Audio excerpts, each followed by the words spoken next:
Ninanakaw nila ang buhay ng anak ko. Ang perang inipon ko para sa puso ni Miguelito ay naging mga palamuti at bulaklak sa maluhong kasal ng kanyang ama. Pabigat lang ang batang yan, ang malamig na sabi ng lalaking minsan kong tinawag na asawa. Ngunit tapos na ang pagiging tanga ko. Ibabagsak ko ang kanilang pekeng palasyo ng walang awa. Handa na ba silang tikman ang puot ng isang inang walang nang mawawala? Pasensya na po, Mrs. Ilagan, pero wala na pong laman ang account nyo. Halos 5 minuto nang nakatitig si Milagria sa mukha ng teller, ngunit ang mga salitang binitiwan nito ay tila isang banyagang wikang hindi niya maunawaan. Ang maliit na booklet ng passbook na hawak niya ay nanginginig sa kanyang mga kamay. Ang mga gilid nito ay bahagyang lukot dahil sa higpit ng kanyang hawak. Sa ilalim ng bawat kuko ni Mila, nananatili ang bahid ng asul na tinta at ang hapdi ng mga tusok ng karayom mula sa nakalipas na 3 gabi ng walang tulog na pagtatrabaho.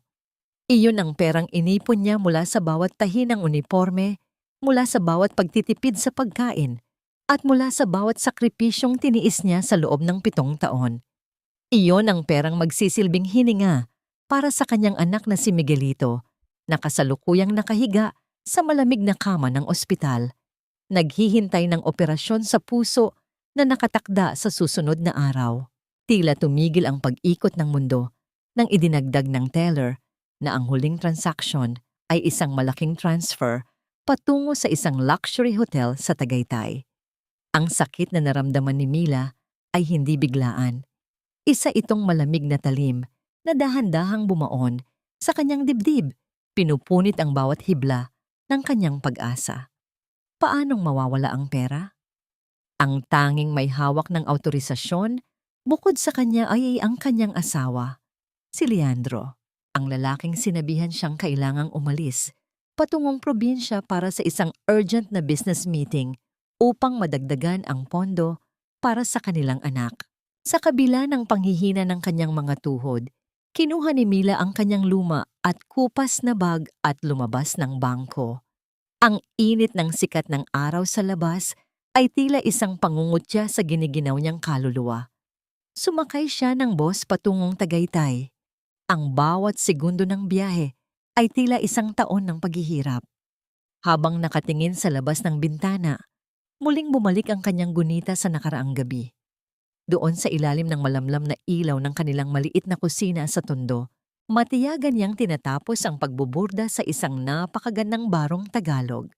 Iyon ang hiling ni Leandro, isang espesyal na barong na gagamitin daw nito sa pakikipagkita sa isang mayamang investor. Bawat tahi ng hibla ng pinya, bawat detalye ng disenyo sa manggas ay hinaluan ni Mila ng dasal. Kahit na nanunuyo na ang kanyang mga mata sa pagod at hapdi, inisip niya na ang bawat pagod ay magbubunga ng kaligtasan para kay Miguelito. Hindi niya alintana kung maghapon siyang hindi kumain, basta't matapos lamang ang barong na yon na simbolo ng kanyang suporta sa pangarap ng asawa. Nang makarating siya sa hotel na nabanggit ng teller, ang kanyang puso ay tila isang ibong nagpupumiglas sa loob ng isang masikip na hawla. Ang paligid ay napupalamutian ng mga puting rosas at mamahaling telang sutla na humahalimuyak sa bango ng yaman at luho. Mula sa malayo nakita niya ang isang pamilyar na bulto sa gitna ng altar na puno ng mga bulaklak. Nanigas ang buong katawan ni Mila. Doon, sa ilalim ng marangyang chandelier, nakatayo si Leandro. Suot nito ang mismong barong na tinahi niya nang may pagmamahal at puyat. Ang barong na may bahid pa ng kanyang pawis at dugo mula sa aksidenteng pagtusok ng karayom. Ngunit hindi siya ang nasa tabi nito. Isang magandang babae na may suot na makinang na gown ang masayang nakakapit sa braso ni Leandro, si Cassandra Vergel. Ang bawat hakbang ni Mila papalapit ay tila paglakad sa ibabaw ng nagbabagang uling. Ang kanyang paningin ay nagsimulang lumabo dahil sa mga luhang pilit niyang pinipigilan.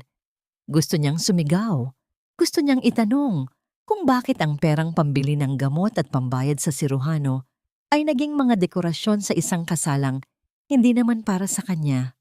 Ngunit bago pa siya makalapit sa altar, isang marahas na kamay ang humablot sa kanyang braso at kinaladkad siya patungo sa likod na bahagi ng hotel, malapit sa maingay na kusina.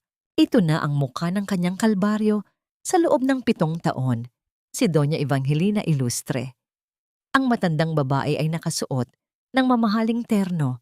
Ang kanyang mga mata ay puno ng pandidiri habang nakatingin sa kupas na damit ni Mila. Bitawan niyo po ako. Mami, kailangan kong makausap si Leandro. Ang pabulong na pakiusap ni Mila. Ang kanyang boses ay tila isang gasgas na plaka. Ngunit isang mapait at malakas na tawa ang naging tugon ng matanda. Huwag kang mag-eskandalo rito, Milagria. Tumingin ka sa paligid mo. Wala kang lugar sa marangyang okasyong ito. Ang anak ko ay may kinabukasan sa politika at si Cassandra ang susi para doon. Hindi ikaw na isang hamak na mananahi mula sa tondo, ang malamig na sabi ni Doña Evangelina habang hinihigpitan ang hawak sa braso ni Mila. Nang banggitin ni Mila ang tungkol sa operasyon ni Miguelito, ang mukha ng matanda ay hindi nagpakita ng kahit anong awa. Bakit mo ba ipinipilit na iligtas ang batang iyan? Sakitin na siya simula pa noong isilang mo siya. Pabigat lang ang batang iyan sa pamilya namin. Isang mahinang binhi na hindi dapat inaalagaan. Mas mabuting hayaan mo na siyang mawala kaysa habang buhay na maging hadlang sa karera ni Leandro. Ang mga salitang ito ay tila mga lason na pumasok sa pandinig ni Mila, dumadaloy sa kanyang katawan at nagpaparamdam ng matinding galit at pagkabigo na hindi niya akalaing kaya niyang maranasan.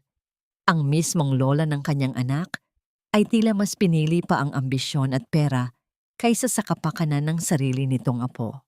Eksaktong sa sandaling iyon, ang katahimikan ng kanilang pagtatalo ay nabasag ng matinis na tunog ng kanyang lumang cellphone sa loob ng bag. Sa nanginginig na mga kamay, sinagot ni Mila ang tawag. Mula sa kabilang linya, narinig niya ang nagmamadaling boses ng nurse sa ospital. Mrs. Ilagan, kailangan niyo pong pumunta rito ngayon din. Tumigil po ang pagtibok ng puso ni Miguelito. Nagkaroon po siya ng cardiac arrest dahil hindi po naisagawa ang kailangang procedure kanina. Ginagawa po namin ang lahat, pero kailangan nyo nang maghanda. Ang telepono ay dahan-dahang nalaglag mula sa kamay ni Mila. Bumabagsak sa maduming sahig ng kusina nang walang anumang ingay. Ang lahat ng kulay sa paligid niya ay naglaho.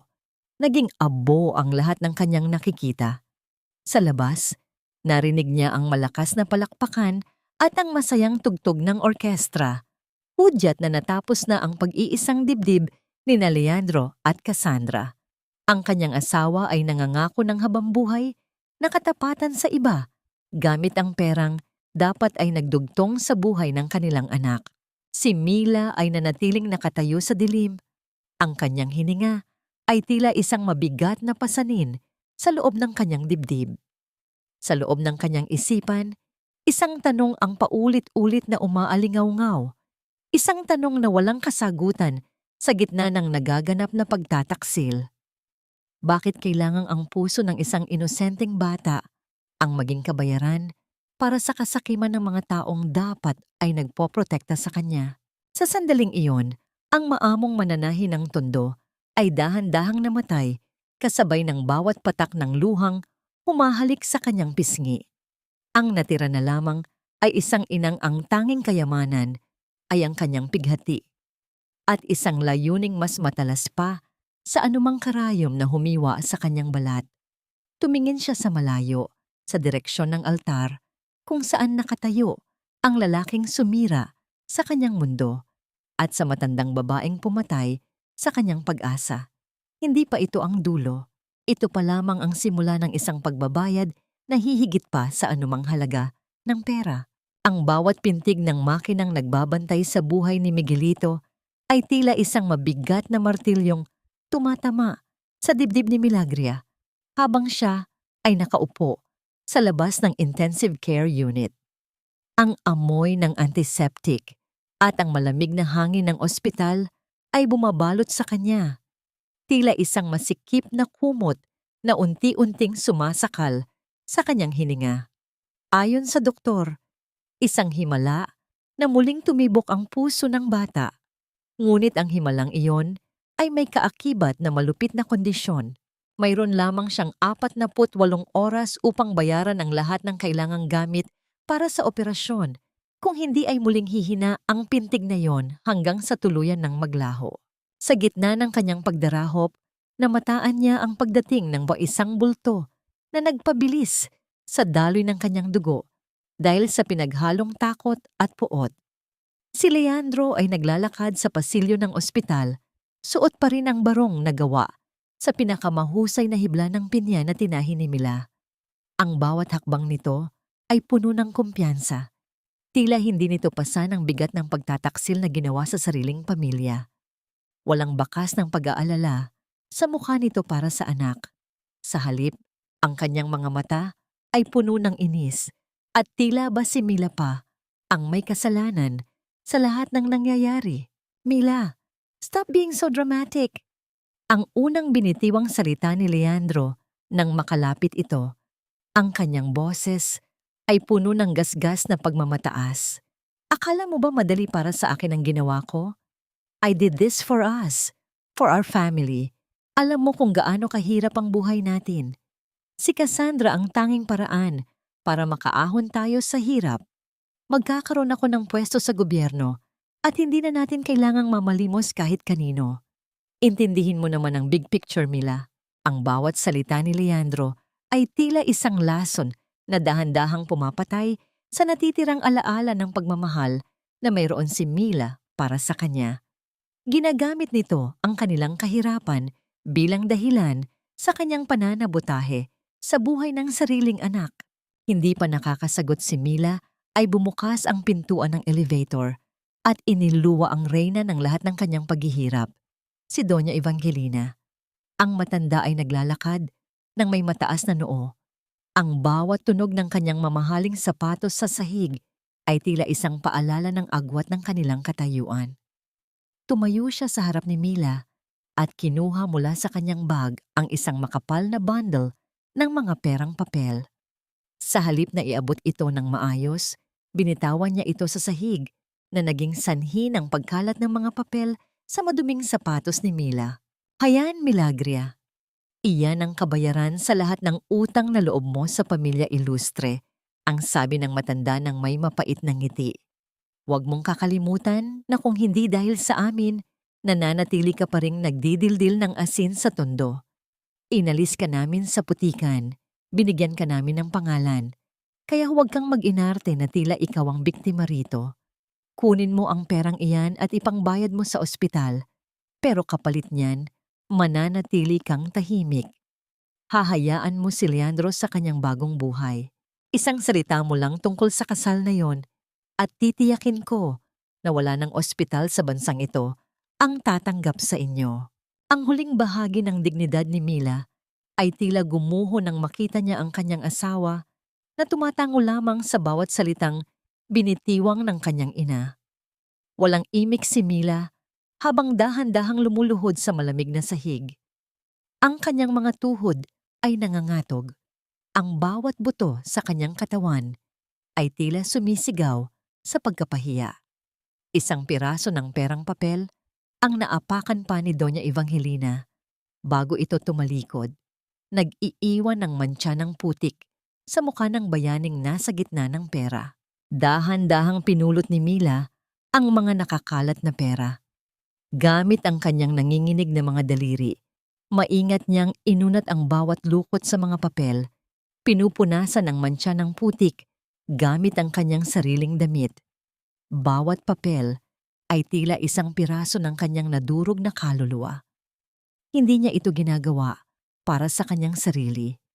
Bawat sentimong ito ay katumbas ng hininga ni Miguelito. Sa sandaling iyon, tinanggap niya ang lason ng utang na loob, hindi dahil sa siya ay sumusuko, kundi dahil kailangan niyang mabuhay ang kanyang anak upang magkaroon ng pagkakataong maningil sa hinaharap. Nang matapos niyang tipunin ang pera, tumingin siya sa loob ng salamin ng ICU. Nakita niyang bahagyang gumalaw ang maliit na kamay ni Miguelito. Ang bata ay dahan-dahang nagmulat ng mata Ang kanyang paningin ay malabo at puno ng pagod. Sa gitna ng mga tubo at aparatong nakakabit sa kanya, pilit na bumukas ang kanyang mga labi upang maglabas ng isang mahinang tinig. Papa, ang tanging salitang lumabas sa bibig ng bata bago ito muling pumikit. Ang salitang iyon ay tila isang matalas na karayom na bumaon sa puso ni Mila. Tiningnan niya ang kanyang mga kamay na puno ng perang nanggaling sa pagbebenta sa kanyang dignidad. Alam niyang sa sandaling ito, ibinenta na niya ang kanyang kaluluwa sa mga ilustre upang maisalba ang buhay ng kanyang anak. Ngunit habang hinihigpitan niya ang hawak sa mga pera, isang matibay na desisyon ang nabuo sa kanyang isipan. Ang perang ito, na naging simbolo ng kanyang kahihiyan, ang magiging pundasyon ng kanyang pagbangon. Paano niya titingnan ang kanyang anak sa mga susunod na araw? Alam na ang bawat tibok ng puso nito ay binili mula sa mga taong nagnanais na mawala ito. At hanggang kailan niya kayang tiisin ang pagiging alipin ng utang na loob na ito bago tuluyang sumabog ang puot na kanyang kinikim-kim sa kaibuturan ng kanyang pagkatao. Ang bawat hakbang ni Milagria sa mainit at maalikabok na kalsada ng Maynila ay tila paghatak sa isang mabigat na kadena na nakagapos sa kanyang mga paa. Ang sikat ng araw ay malupit na tumatama sa kanyang balat. Ngunit mas matindi ang hapdi ng laket na mahigpit niyang hinahawakan sa loob ng kanyang palad. Iyon ang huling alaala ng kanyang yumaong ina, isang lumang ginto na may mantsana ng panahon ngunit puno ng mga kwento ng katapatan. Sa harap ng isang madilim na sanglaan, nag-alinlangan siya. Ang bawat paggalaw ng mga tao sa kanyang paligid ay tila isang malabong anino, habang ang tanging malinaw sa kanyang isipan ay ang mukha ni Miguelito na unti-unting nawawala ng kulay. Sa huli, pumasok siya at ipinatong ang hiyas sa ibabaw ng salamin. Tinatanggap ang kakarampot na halagang inihagis ng tindero, na tila ba ang kanyang buong pagkatao ay barya na lamang ang halaga. Bumalik siya sa ospital na may bitbit na kaunting pag-asa. Ngunit ang realidad ay mabilis na sumampal sa kanya nang makita ang panibagong listahan ng mga bayarin sa billing counter. Ang perang pinulot niya sa sahig mula sa kanyang biyenan at ang benta ng laket ay tila buti lamang ng buhangin sa gitna ng malawak na dalampasigan. Habang nakatitig sa puting papel, naramdaman ni Mila ang unti-unting paghina ng kanyang mga tuhod. Ang ingay ng mga sapatos sa pasilyo at ang malayo ngunit malinaw na pagtawag ng mga pangalan sa paging system ay tila isang nakalulunod na agos. Napasandal siya sa malamig na pader. Tinatakpan ang kanyang mukha upang itago ang mga luhang ayaw tumigil sa pagdaloy. Mrs. Ilagan, isang baritono at mahinahong boses ang bumasag sa kanyang pag-iisa. Nang iangat ni Mila ang kanyang paningin, nakita niya ang isang lalaking nakasuot ng maayos na barong. Ang kanyang mukha ay kababanaagan ng linis at pagiging kagalang-galang. Siya si Attorney Mariano Cruz. Hindi siya mukhang isang estranghero. May kung anong pamilyar sa kanyang mga mata na nagpaalala kay Mila sa kanyang kabataan sa Tondo. Settle na po ang bill ni Miguelito para sa araw na ito. Huwag na po kayong mag-alala. Ang dugtong ng abogado habang iniabot sa kanya ang isang baso ng mainit na tubig. Bakit niyo po ito ginagawa? Ang tanging na itanong ni Mila, ang kanyang boses ay nanginginig sa pagitan ng hinala at pasasalamat. Ngumiti si Mariano, isang nangiting hindi humihingi ng kapalit. Ang tatay niyo po ang tumulong sa pamilya ko noong wala kaming makain sa Tondo. Utang ko sa kanya kung nasaan man ako ngayon. Hindi ito limos, Mila. Ito ay pagbabayad ng isang matagal ng antining. Inakay siya ng abogado sa isang bakanting upuan sa dulo ng pasilyo, malayo sa mapanuring mga mata ng ibang tao. Hindi lamang resibo ang inabot ni Mariano sa kanya, kundi isang sunog at maitim na folder na tila galing sa isang malaking sunog. Binuksan ni Mila ang folder at ang kanyang puso ay tila tumigil sa pagtibok nang makita ang mga dokumento sa loob. Ang Kids Heart Foundation, ang organisasyong palaging ipinagmamalaki ng mga ilustre sa telebisyon, ay may mga transaksyong hindi tugma. Nakita niya ang pangalan ni Miguelito sa isa sa mga pahina, ginamit ang kalagayan ng kanyang anak upang humingi ng donasyon na nagkakahalaga ng milyon-milyong piso mula sa mga dayuhang investor. Ngunit ang bawat sentimo ng donasyong yon ay hindi napunta sa ospital, kundi inilipat sa isang account na may kaugnayan sa Illustre Holdings. Ang perang dapat ay nagligtas sa maraming bata ay naging pondo para sa marangyang pamumuhay ni Leandro at ng kanyang bagong asawa. Ang bawat salitang nababasa ni Mila ay tila isang sulo na naglalagablab sa kanyang kalooban. Ang pighati na kanina ay nagpapahina sa kanya ay dahan-dahang napalitan ng isang malamig at matalim na determinasyon. Tiningnan niya si Mariano at sa unang pagkakataon sa loob ng maraming taon, ang mga mata ni Mila ay hindi nakakikitaan ng takot. Hindi lang ito tungkol sa pera, Mila, ang seryosong sabi ng abogado. Ginamit nila ang sakit ng anak mo para maglinis ng maduming pera. Magnanakaw sila ng hininga para lang mapanatili ang kanilang kapangyarihan. Hinawakan ni Mila ang folder ng napakahigpit hanggang sa bumakas ang kanyang mga kuko sa papel. Ang bango ng mainit na tubig na hawak niya ay hindi na mahalaga. Ang tanging naamoy niya ay ang lansa ng dumi ng pamilya Illustre. Ang katahimikan sa pagitan nilang dalawa ay napuno ng isang hindi sinasalitang pangako. Hindi na siya ang mananahing tahimik na tumatanggap ng bawat tusok ng karayom ng tadhana. Ngayong hawak na niya ang katotohanan, ang bawat tahi ng kanyang plano ay magiging kasing tibay ng bakal.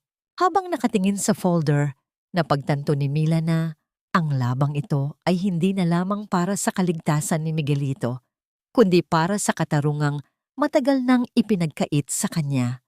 Ngunit habang lumalalim ang kanyang pag-unawa sa dumi ng kanyang mga kaaway, isang tanong ang nagsimulang bumagabag sa kanya. Hanggang saan ang kayang gawin ng mga ilustre upang mapigilan siya kapag nalaman nilang hawak na niya ang mitya na susunog sa kanilang peking paraiso? Ang bawat bakal na rehas ng matatayog na tarangkahan ng mga ilustre ay tila mga kuko ng isang dambuhalang halimaw na handang lumamon sa sinumang mangahas na pumasok sa loob nito. Nakatayo si Milagria sa harap ng malawak na bakuran.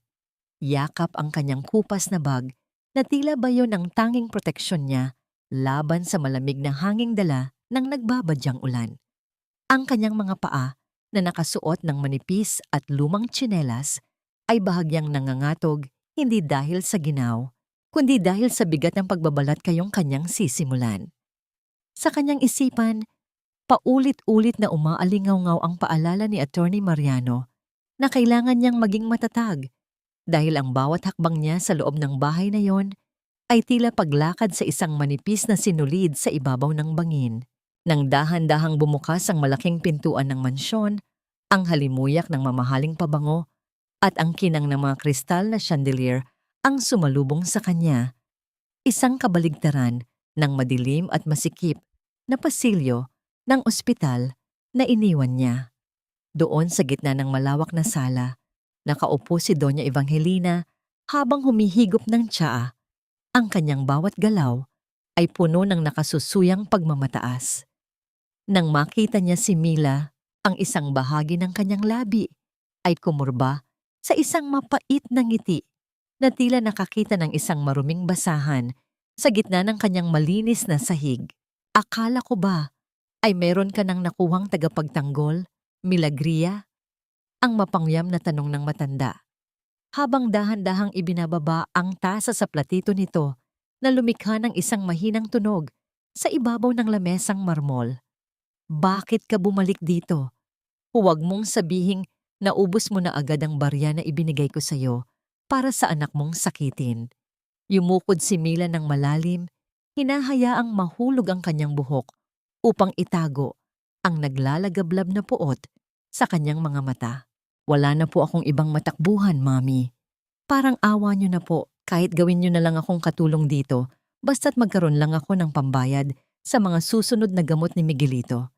Gagawin ko po ang lahat, kahit anong utos niyo, tatanggapin ko. Ang bawat salita ni Mila ay tila isang mapait na tableta na kailangan niyang lulunin ng buo. Naramdaman niya ang pangangatog ng kanyang mga kamay, ngunit kailangan niyang manatili sa kanyang papel bilang isang inang talunan at desperada.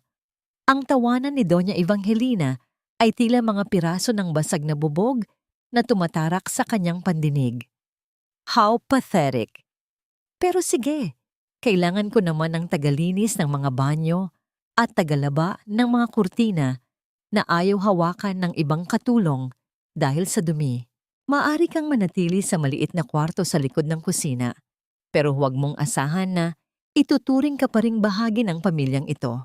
Dahan-dahang lumakad si Mila patungo sa kusina, kung saan sinalubong siya ng isang mainit at pamilyar na yakap. Si Yaya Rosa, ang matandang buem na nag-alaga rin kay Leandro, ay tahimik na kumuha ng isang pirasong mainit na pandesal at inabot ito sa kanya. Ang mga mata ng matanda ay puno ng luha habang tinitingnan ang payat na pangangatawan ni Mila. Kumain ka muna, anak. Alam kong mahirap ang pinagdadaanan mo, ang pabulong na sabi ni Yaya Rosa habang hinahaplos ang likod ni Mila. Ang haplos na yon ay tila isang mitya na muntik nang magpasabog sa mga luhang pilit na itinatago ni Mila. Salamat po, Yaya. Huwag po kayong mag-alala sa akin. Kailangan ko lang talagang maging matatag para sa bata. Ang sagot niya nang may pilit na ngiti. Nang sumapit ang hapon, sinimula ni Mila ang kanyang plano. Bit-bit ang isang balde ng tubig at basahan. Dahan-dahan siyang umakyat sa ikalawang palapag. Tinitiyak na walang ibang nakakakita sa kanya. Ang bawat tibok ng kanyang puso ay tila isang tambol na nagpapapaalala sa kanya ng panganib. Pumasok siya sa silid-aralan o study room ni Leandro, ang lugar kung saan madalas itong magkulong para sa kanyang mga business meetings. Ang amoy ng mamahaling tabako at lumang papel ay sumalubong sa kanya habang nagpapanggap na nagpupunas ng mga muebles. Ang kanyang mga mata ay mabilis na naglakbay sa bawat sulok ng silid. Doon, sa likod ng isang malaking pintura ng isang payapang dagat, napansin niya ang isang bahagyang nakaangat na bahagi ng pader. Dahan-dahan niyang inilipat ang pintura at ang kanyang hininga ay tila tumigil nang makita ang isang maliit na bakal na vault o safe. Alam niyang narito ang susi sa lahat ng dumi ng mga ilustre, ang mga dokumentong magpapatunay na ang buhay ng kanyang anak ay ginamit lamang bilang isang kasangkapan sa kanilang kasakiman. Nang itatama na niya ang kanyang mga daliri sa dial ng vault, ang tunog ng mabibigat na yabag ng sapatos na gawa sa balat ng hayop ay nagsimulang lumapit mula sa pasilyo. Ang bawat hakbang ay tila isang babala ng kamatayan. Mabilis na ibinalik ni Mila ang pintura sa ayos at kinuha ang kanyang basahan. Pilit na pinapakalma ang kanyang nanginginig na kalamnan. Ang pintuan ay dahan-dahang bumukas at ang anino ni Leandro ay pumasok sa loob ng silid, dala ang isang aura ng kapangyarihan at kawalang hiyaan.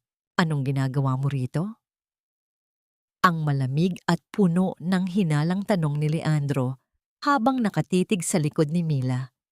Ang bawat hibla ng balahibo sa balat ni Mila ay tumayo at ang kanyang hininga ay tila naging isang masikip na buhol sa kanyang lalamunan. Paano niya maipapaliwanag ang kanyang presensya sa loob ng silid na ito nang hindi nabubunyag ang apoy na unti-unting tumutupok sa kanyang pagkatao? Dahan-dahang lumingon si Milagria. Ang kanyang mga kamay ay mahigpit na nakakapit sa basahang-basa ng pawis at tubig. Ang kanyang puso ay tila isang tambol na nagpoprotesta sa loob ng kanyang dibdib. Bawat pintig ay tila maririnig sa buong silid dahil sa matinding katahimikan. Nakatayo si Leandro sa may pintuan. Ang kanyang anyo ay puno ng panghahamak. Ang kanyang mga mata ay naniningkit sa paghihinala. Sa isang mabilis na pag-iisip, itinuro ni Mila ang isang sulok ng kisame malapit sa pintura. May malaking gagamba po rito, Sir Leandro. Ayaw ko lang po na madumihan ang mga libro nyo kapag gumapang yon pababa. Ang pabulong na sagot ni Mila habang pinipilit na hindi manginig ang kanyang boses. Isang malakas at mapanguyam na hininga ang inilabas ni Leandro bago ito lumakad papalapit sa kanya. Get out! Ang bango ng silid na ito ay para sa mga taong may halaga, hindi para sa isang katulong na amoy pawis. Huwag mong pakikialaman ang mga gamit ko kung ayaw mong kaladkarin kita palabas ng mansyong ito. Ang bulyaw nito habang itinutulak ang balikat ni Mila upang madaanan siya. Yumukod si Mila at mabilis na lumabas. Dala ang bigat ng panlalait, ngunit may bitbit ding isang mahalagang impormasyon. Nang sumapit ang malalim na gabi, nang ang buong mansyon ay nababalot na ng kadiliman at ang tanging maririnig ay ang malayo at malungkot na huni ng mga kuliglig sa labas, dahan-dahang lumabas si Mila sa kanyang maliit na silid.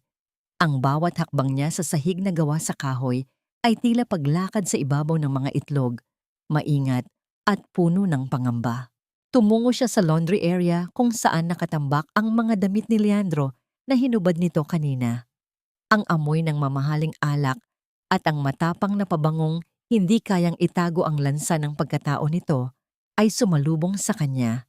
Sa kaibuturan ng bulsa ng isang itim na pantalon, naramdaman ng kanyang mga daliri ang malamig at matigas na metal ng isang tsibumbo ng mga susi. Mabilis niya itong kinuha. Ang bawat piraso ng bakal ay tila nagbibigay ng kakaibang bigat sa kanyang palad. Bumalik siya sa study room ni Leandro. Ang pag-ikot ng susi sa loob ng kandado ay tila isang mahabang buntong hininga sa gitna ng katahimikan. Sa loob, ang bawat galaw ni Mila ay ginagabayan ng desperasyon ng isang ina. Inilipat niya ang pintura at muling tumambad sa kanya ang vault. Sa tulong ng liwanag mula sa kanyang lumang cellphone, sinubukan niyang buksan ang bakal na pinto gamit ang mga susi. Nang sa wakas, ay bumukas ang vault ng walang anumang ingay. Ang tumambad sa kanya ay mga tumpok ng dokumentong may tatak ng Kids Heart Foundation. Sa ilalim ng bawat pahina, naroon ang mga pirma ni Leandro at ng pamilya ni Cassandra. Ang perang donasyon na para sa mga batang may sakit sa puso ay dahan-dahang inililipat sa mga dummy account na ginagamit sa pagbili ng mga ari-arian sa ibang bansa. Kinuha ni Mila ang kanyang cellphone at isa-isang kinuha ang larawan ng bawat pahina. Ang bawat click ng kanyang kamera sa isipan ay tila isang panunumpa na ang bawat sentimong ninakaw ay magkakaroon ng kabayaran. Ngunit ang kanyang tagumpay ay agad na napalitan ng matinding takot nang marinig niya ang mabibigat na yabag ng mga sapatos na papalapit mula sa pasilyo. Hindi ito ang bilis ng hakbang ni Leandro. Ito ay ang mabagal at kalkuladong paglakad ni Doña Evangelina. Mabilis na isinara ni Mila ang vault at ibinalik ang pintura sa dati nitong ayos. Ngunit wala na siyang oras upang lumabas ng silid. Wala siyang ibang mapagpipilian kundi ang gumapang sa ilalim ng malaki at mabigat na lamesa ni Leandro. Pinipigil ang kanyang sariling hininga hanggang sa sumakit ang kanyang dibdib. Pumasok ang matandang babae. Ang bawat tunog ng kanyang galyon sa sahig ay tila isang hatol ng kamatayan para kay Mila. Naramdaman ni Mila ang panginginig ng kanyang buong katawan habang nakikita ang mga sapatos ni Doña Evangelina na nakatigil ilang sentimetro lamang mula sa kanyang pinagtataguan. Narinig niya ang pagbukas ng isang cellphone at ang malamig na boses ng matanda na tila galing sa ilalim ng lupa. Gawin niyo na ang dapat gawin sa ospital. Huwag niyo nang patagalin. Putulin niyo ang supply ng oxygen ng batang yon ngayong gabi. Hindi natin kailangan ng butas sa ating plano at ang batang yon ang pinakamalaking butas na dapat nang takpan. Siguraduhin niyong magmumukhang aksidente ang lahat. Ang utos ng matanda sa kung sino mang nasa kabilang linya. Isang marahas na katahimikan ang sumunod bago muling marinig ang paalis na mga hakbang ng matanda. Naiwan si Mila na tila isang estatwa sa ilalim ng lamesa. Ang kanyang mga mata ay nananatiling dilat sa gitna ng kadiliman. Ang bawat salitang binitawan ni Doña Evangelina ay tila isang malamig na tubig na ibinuhos sa kanyang kaluluwa. Hindi na lamang pera ang ninanakaw nila. Ang huling hininga ng kanyang anak ang susunod nilang kukunin upang manatiling malinis ang kanilang maruming pangalan. Ang bawat segundo ay tila isang patak ng dugo na nawawala sa kanyang katawan habang iniisip ang kanyang anak na si Miguelito na walang kalaban-laban sa loob ng ospital.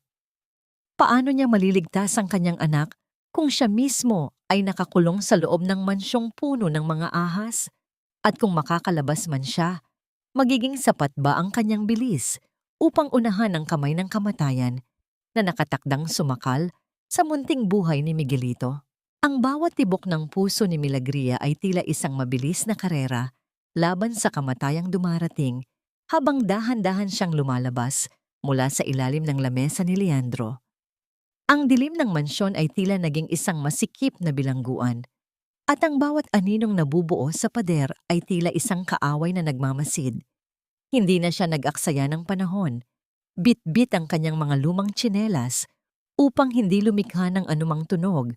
Sa makintab na sahig, mabilis siyang dumaan sa pintuan sa likod ng kusina. Ang hanging dala ng gabi ay humahampas sa kanyang mukha. Malamig at malupit.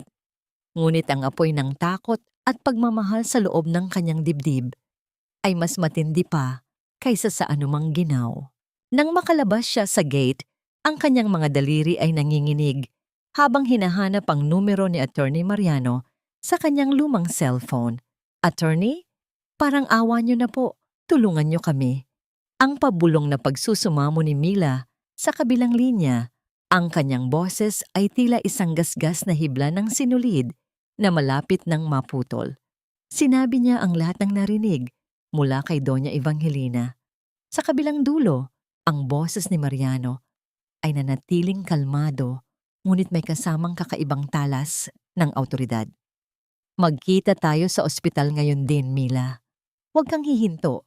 Takbo na," ang sagot ng abogado. Ang bawat segundo ng kanyang pagtakbo patungo sa pangunahing kalsada ay tila isang taon ng paghihirap. Nang makarating siya sa ospital, ang bawat hakbang niya sa malawak at puting pasilyo ay puno ng kaba. Doon, sa tapat ng silid ni Miguelito, nakita niya ang isang lalaking nakasuot ng uniforme ng nurse. Ang anyo nito ay tila karaniwan lamang, ngunit ang bawat galaw nito ay puno ng pag-iingat na tila isang magnanakaw sa dilim. Nakita ni Mila ang kamay ng lalaki na unti-unting lumalapit sa swero ni Miguelito. Hawak ang isang hiringgilya na naglalaman ng isang malinaw, ngunit nakamamatay na likido. "Tumigil ka!" Ang sigaw ni Mila ay tila isang pagsabog sa gitna ng tahimik na pasilyo. Sa sandaling iyon, ang lalaki ay mabilis na lumingon. Ang kanyang mga mata ay nanlilisik bago ito mabilis na tumakbo patungo sa emergency exit. Eksaktong dumating si Mariano. Ang kanyang mga hakbang ay mabilis at puno ng determinasyon. Sinubukan niyang habulin ang salarin, ngunit ang bawat kanto ng ospital ay tila naging kakampi ng lalaki hanggang sa tuluyan itong mawala sa kadiliman ng paradahan. Ang tanging naiwan ay ang mabilis na paghinga ni Mariano at ang nangangatog na katawan ni Mila na nakasandal sa pintuan ng silid ng kanyang anak. "Hindi tayo ligtas dito, Mila. Kailangan nating ilipat ang bata," ang seryosong sabi ni Mariano habang hinahawakan ang balikat ni Mila upang pakalmahin ito. Sa tulong ng mga kakilalang doktor ni Mariano, mabilis nilang inayos ang paglilipat kay Miguelito sa isang maliit ngunit modernong klinika sa labas ng lungsod, isang lugar na hindi nakatala sa anumang pampublikong record. Ang biyahe sa loob ng ambulansya ay puno ng katahimikan. Ang tanging maririnig ay ang regular na tunog ng makinang sumusubaybay sa mahinang tibok ng puso ng bata. Nang makarating sila sa ligtas na klinika at matiyak na maayos ang kalagayan ni Miguelito, ang lahat ng lakas ni Mila ay tila biglang naglaho. Ang kanyang mga tuhod ay bumigay at bago pa siya tumama sa malamig na sahig, naramdaman niya ang matitipunong braso ni Mariano na sumalo sa kanya. Isang sandali ng katahimikan ang namayani sa pagitan nilang dalawa. Naramdaman ni Mila ang init ng dibdib ng abogado, ang bango ng malinis na sabon at ang matibay na pintig ng puso nito na tila isang ligtas na kanlungan mula sa bagyo. "Ligtas na kayo, Mila! Nandito ako! Hindi ko kayo pababayaan," ang pabulong na sabi ni Mariano habang dahan-dahang hinahaplos ang likod ng ulo ni Mila. Ang haplos na yun ay hindi naglalaman ng anumang masamang hangarin, kundi isang uri ng proteksyon at pag-unawa na matagal nang hindi naramdaman ni Mila. Sa gitna ng kanyang pagod at takot, nakaramdam siya ng isang kakaibang ginhawa, isang pakiramdam na sa wakas ay mayroon ng taong handang tumayo sa tabi niya sa gitna ng laban. Isang maliit na ngiti ang sumilay sa mga labi ni Mila bago niya tuluyang isinandal ang kanyang ulo sa balikat ni Mariano. Hinahayaan ang kanyang sarili na huminga ng malalim sa unang pagkakataon sa loob ng maraming taon. Ngunit ang kanilang sandali ng kapayapaan ay agad na nabasag nang lumabas ang doktor mula sa silid ni Miguelito. "Mrs. Ilagan, attorney, ang operasyon ay kailangang maisagawa sa loob ng 3 araw dahil masyado nang nahihirapan ang puso ng bata. Ngunit dahil sa espesyal na kagamitang kailangan, aabot po sa 2 milyong piso ang kailangang pondo at hindi iyon kasama sa anumang insurance o donasyon," ang paliwanag ng doktor habang ipinapakita ang listahan ng mga bayarin. Ang bawat salita ng doktor ay tila isang panibagong pagguho ng lupa para kay Mila. Ang 2 milyong piso ay tila isang bundok na imposibleng akyatin sa loob ng 3 araw. Tumingin siya kay Mariano at nakita niya ang pagkunot ng noo ng abogado. Paano nila makukuha ang ganoon kalaking halaga sa gitna ng kanilang pagtatago? At hanggang kailan sila kayang protektahan ng pader ng klinikang ito bago muling mahanap ng mga ilustre ang paraan upang tuluyang patayin ang huling pag-asa ni Mila? Sa loob ng isang maliit at liblib na karinderya sa gilid ng highway, ang usok mula sa mainit na sabaw ay dahan-dahang humahalo sa malamlam na liwanag ng isang bumbilyang tila pagod na sa pagbibigay ng liwanag. Ang bawat ingay ng mga sasakyang dumadaan sa labas ay tila malalayong bulong sa gitna ng malalim na gabi. Nakaupo sina Milagria at Attorney Mariano sa isang sulok. Ang mesa sa pagitan nila ay puno ng mga papel at ang bigat ng mga sikretong maaari nilang ikapahamak. Isang platito ng pritong itlog ang tanging nasa gitna nila. Isang simbolo ng payak na hapunang pinagsasaluhan ng 2 kaluluwang pinagbuklod ng tadhana at katarungan. Dahan-dahang hinati ni Mila ang kaisa-isang itlog. Ang kanyang mga kamay ay may bakas pa rin ng bahagyang pangangatog ngunit puno ng pag-iingat. Inilagay niya ang mas malaking bahagi sa ibabaw ng kanin ni Mariano. "Attorney, kumain muna kayo. You look so tired dahil sa pag-aayos ng paglilipat sa amin," ang mahinang sabi ni Mila. Ang kanyang boses ay may halong pag-aalala na hindi kayang itago ng kanyang pagod. Tumingin si Mariano sa kanya. Ang kanyang mga mata ay lumambot sa gitna ng seryosong anyo.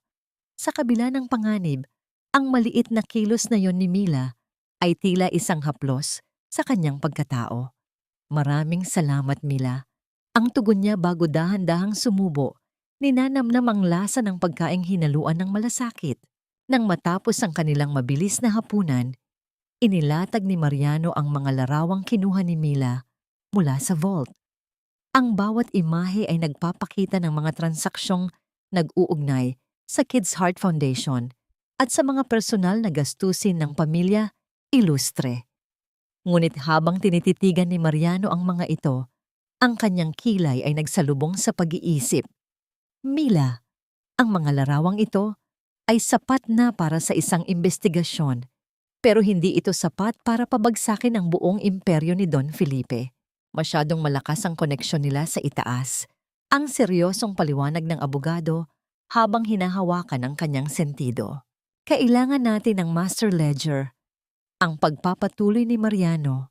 Ayon sa aking impormasyon, ang lahat ng orihinal na listahan ng mga tunay na donor at ang patutunguhan ng bawat sentimong ninakaw nila ay nasa loob ng isang USB na laging nakatago sa study room ni Don Felipe, hindi kay Leandro. Doon nakatala ang lahat ng dumi ng pamilya Ilustre sa loob ng 10 taon. Ngunit Mila, ang pumasok doon ay tila pagtalon sa loob ng isang kumukulong bulkan. Naramdaman ni Mila ang mabilis na pagdaloy ng adrenaline sa kanyang mga ugat. Ang bawat salita ni Mariano ay tila isang hamon sa kanyang pagiging ina. Ako ang gagawa, attorney. Ako ang papasok sa mansyon. Ang matapang na pahayag ni Mila habang nakatitig ng diretso sa mga mata ni Mariano. Mabilis na umiling ang abogado, ang kanyang mukha ay nabahira ng matinding takot para sa kaligtasan ng babae.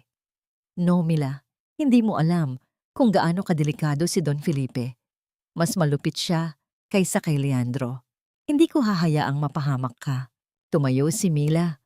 Ang kanyang anyo ay tila naging isang matibay na haligi sa gitna ng maliit na karinderya. Ina ako, attorney. Walang pinto ang hindi ko sisirain.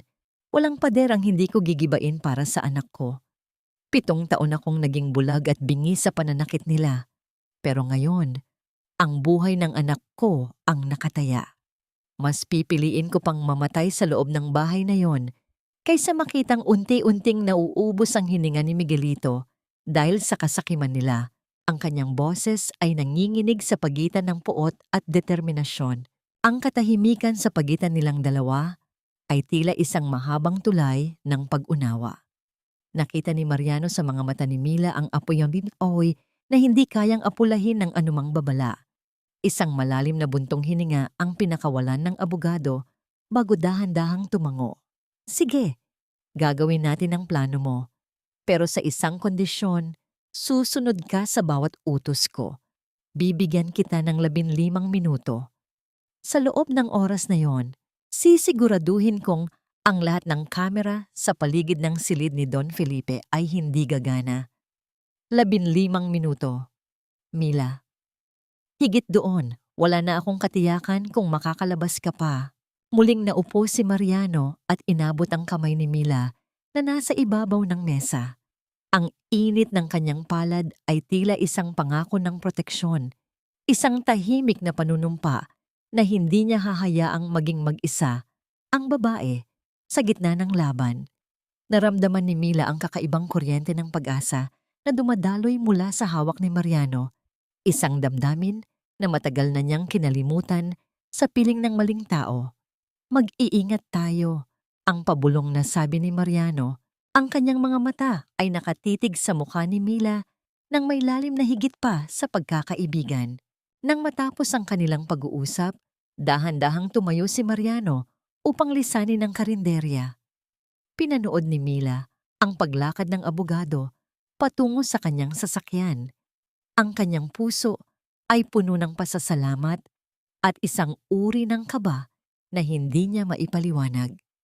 Ngunit habang umaandar ang sasakyan ni Mariano, napansin ni Mila ang isang itim na sasakyan na walang plaka na dahan-dahang lumabas mula sa dilim ng kanto. Ang mga ilaw nito ay nanatiling patay habang tahimik itong sumusunod sa direksyon ng sasakyan ni Mariano. Ang bawat hibla ng balahibo sa balat ni Mila ay tumayo sa takot. Sino ang mga taong yon? Alam na ba ng mga Ilustre ang ugnayan nila ni Mariano? Habang pinagmamasdan niya ang dahan-dahang paglaho ng 2 sasakyan sa gitna ng kadiliman ng gabi, isang malaking takot ang bumalot sa kanyang puso. Ang labang akala niya ay para sa kanila lamang ni Miguelito ay tila nagsisimulang kumitil ng buhay ng mga taong nagmamalasakit sa kanya. Hanggang saan ang kayang isakripisyo ni Mariano para sa katarungang matagal nang ipinagkait sa pamilya ni Mila, at magagawa ba ni Mila na iligtas ang lalaking naging tanging liwanag niya bago tuluyang lamunin ng dilim ang lahat? Ang bawat sulok ng mansyong Ilustre ay nababalot ng halimuyak ng mamahaling tela at ang matapang na amoy ng mga bagong gupit na bulaklak Isang marangyang paghahanda para sa nalalapit na kasal ni Leandro. Nakasuot si Milagria ng kanyang kupas na uniforme ng katulong. Ang kanyang ulo ay nakayuko habang naglalakad sa gitna ng mga abalang tauhan. Sa labas ng malawak na sala, nakita niya si Cassandra na tila isang reyna habang sinusukat ang kanyang gown na gawa sa pinong sutla at puntas. Ang bawat kislap ng mga kristal sa damit nito ay tila mga panunuya sa hirap na dinaranas ni Mila. Ngunit sa likod ng kanyang maamong anyo, ang kanyang puso ay tila isang nagbabagang uuling na handang tumupok sa lahat ng kasinungalingang bumabalot sa bahay na yon. Ngayong araw ang huling pagkakataon ni Mila. Habang ang lahat ay nakatuon ng pansin sa kagandahan ng magiging among asawa ni Leandro, dahan-dahang lumapit si Yaya Rosa sa kanya. Ang matandang buwem ay may dalang tray ng mamahaling alak. Ang kanyang mga kamay ay bahagyang nangangatog hindi dahil sa bigat ng dala, kundi dahil sa takot sa kanilang gagawin. Nagpalitan sila ng isang sulyap na puno ng pangako at sakripisyo. Sa gitna ng tawanan at pagpuri ng mga designer kay Cassandra, sadyang natisod si Yaya Rosa. Ang madilim na pulang likido ay dahan-dahang tumalsik, gumuguhit ng isang pangit at malapad na mantsa sa puting-puting gown ni Cassandra. "Anong ginawa mo, you stupid old woman?" Ang sigaw ni Cassandra ay tila isang matalas na hiwa sa gitna ng katuwaan. Ang galit sa mukha ng dalaga ay tila isang bagyo, habang si Yaya Rosa ay mabilis na lumuhod, humihingi ng tawad ng paulit-ulit habang pilit na pinupunasan ang mantsa na mas lalo lamang kumakalat. Sa gitna ng kaguluhang iyon, nang ang lahat ng atensyon, pati na ang mapanuring mga mata ni Doña Evangelina ay nakatuon sa nasirang gown, mabilis na tumalikod si Milagria. Dinala siya ng kanyang mga paa patungo sa dulo ng pasilyo, sa pintuan ng silid-aralan ni Don Felipe, ang panganay na ilustre na siyang utak ng lahat ng maruming transaksyon. Ang bawat pintig ng kanyang puso ay tila isang mabilis na yabag ng kabayo sa gitna ng katahimikan. Sa loob ng kanyang bulsa, naramdaman niya ang init ng kanyang cellphone kung saan nakatanggap siya ng mensahe mula kay Mariano. Ang lahat ng kamera sa bahaging iyon ay nabulag na. Mayroon lamang siyang 15 minuto. Ang pagpihit ng handle ng pinto ay tila isang mahabang buntong hininga sa gitna ng kanyang kaba. Pumasok si Mila sa loob ng madilim at malamig na silid. Ang bawat gamit ay amoy luma at kapangyarihan. Agad niyang tinungo ang malaking vault na nakatago sa likod ng mga makakapal na libro ng batas. Ang bawat pagpihit niya sa dial ay tila bawat segundo ng buhay ni Miguelito na unti-unting nauubos. Ang kanyang mga daliri ay basa ng pawis, ngunit ang determinasyon niya ay kasing tibay ng bakal. Nang sa wakas ay bumukas ang pintuan ng vault, ang tumambad sa kanya ay ang itim na USB na siyang master ledger ng pamilya Ilustre. Ngunit sa tabi nito, nakita niya ang isang lumang dokumento na may pangalan ng kanyang sariling ina. Ang pagtataka ay sandaling bumalot sa kanya, ngunit alam niyang wala siyang oras para mag-isip. Mabilis niyang isinara ang vault at ibinalik ang lahat sa ayos. Ngunit bago pa siya makalabas, narinig niya ang tunog ng matitigas na sapatos na papalapit sa pasilyo. Ang bawat hakbang ay tila isang hatol ng kamatayan. Ito ang boses ni Doña Evangelina, galit at naghahanap ng mapagbubuhusan ng pighati dahil sa nasirang gown. Wala nang mapagtataguan si Mila. Ang kanyang hininga ay tila isang masikip na buhol sa kanyang lalamunan. Ngunit bago pa bumukas ang pinto ng silid ni Don Felipe, narinig niya ang malakas na pagbagsak ng isang plorera sa kabilang dulo ng pasilyo. "Magnanakaw! Magnanakaw si Yaya Rosa!" Ang sigaw ni Doña Evangelina ay tila isang malakas na kulog na bumasag sa tensyon. Ang matandang babae ay nakita si Yaya Rosa na hawak ang isang maliit na alahas na sadyang kinuha nito upang mapansin. Ang bawat sampal na natanggap ni Yaya Rosa mula sa amo ay tila tumatama rin sa kaluluwa ni Mila. Ginagawa ito ng matanda upang bigyan siya ng pagkakataong makatakas. Sa gitna ng kaguluhan, mabilis na lumabas si Mila sa pintuan sa likod. Bit-bit ang katotohanang magpapabagsak sa pamilyang pumatay sa kanyang pag-asa. Nang makarating siya sa labas, sa ilalim ng madilim na langit na nagsisimula nang magpatak ng ulan, narinig ni Mila ang malakas na tunog ng kahoy na tumatama sa laman. Kasunod ang mahinang daing ni Yaya Rosa mula sa loob. Ang bawat hibla ng pagkatao ni Mila ay gustong bumalik at iligtas ang matandang nagmalasakit sa kanya. Ngunit alam niyang ang USB na hawak niya ang tanging paraan upang hindi masayang ang sakripisyo ng lahat. Ang lasa ng dugo mula sa kanyang kagat sa labi ay humalo sa kanyang mga luha habang siya ay tumatakbo palayo sa mansyong tila isang libingan ng mga buhay. Hanggang kailan kayang tiisin ni Milagria ang bigat ng sakripisyo ng ibang tao para sa kanyang katarungan? At ang dokumentong nakita niya sa loob ng vault, anong lihim ang itinatago nito tungkol sa kanyang sariling pamilya na mas lalo pang magpapalalim sa sugat na pilit niyang ginagamot? Ang gabi ay tila isang malawak at madilim na telon na bumabalot sa buong lungsod. Ngunit sa gilid ng kalsadang malapit sa mansyong ilustre, ang hangin ay nanatiling mabigat at amoy lupa dahil sa katatapos lamang na ulan. Nakatago si Milagria sa likod ng isang malaking puno. Ang bawat hininga niya ay pigil habang ang kanyang mga mata ay nakatuon sa gilid ng tarangkahan. Ang katahimikan ng paligid ay nabasag lamang ng dahan-dahang bumukas ang maliit na pinto para sa mga tauhan. 2 lalaki ang lumabas, hila-hila ang isang bultong, tila isang tumpok ng basahan, at walang awa itong inihagis sa gilid ng kalsada bago muling naglaho sa loob ng bakal na bakod. Nang muling bumalik ang katahimikan, mabilis na lumabas si Mila mula sa kanyang pinagtataguan. Ang kanyang puso ay tila nadudurog sa bawat hakbang papalapit sa bultong nakahandusay. Si Yaya Rosa. Ang matandang babae ay nakahiga sa malamig at basang semento. Ang kanyang mukha ay puno ng mga pasa at ang kanyang mga damit ay punit-punit. Dahan-dahan siyang binuhat ni Mila. Ang gaan ng katawan ng matanda ay tila isang patunay ng maraming taon ng pagtitiis at kakulangan sa pagkalinga.